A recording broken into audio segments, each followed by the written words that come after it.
To keep your Instagram circle tight, here's how to easily remove the followers and manage your privacy within a few taps. But first, don't forget to save this video for your future reference.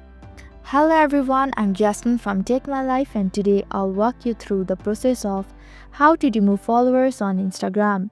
It's pretty simple and quick, so let's get started with the video. First, open the Instagram app on your device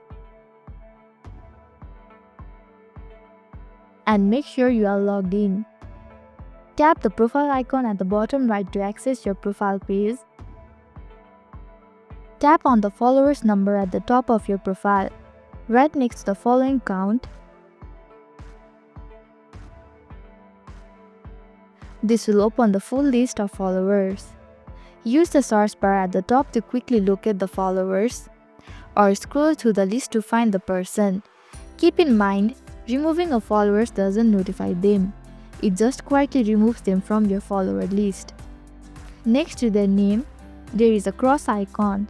Tap on it to remove them from your followers.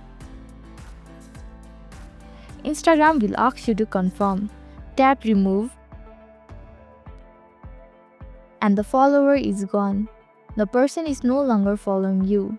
They can still see your public post unless your account is set to private. So this is how to remove followers on Instagram.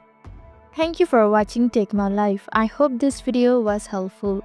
If it was, then hit the like button and comment down if you have any questions or feedback. Also, if you are new to our channel, please subscribe and hit the bell icon so that you don't miss our upcoming videos.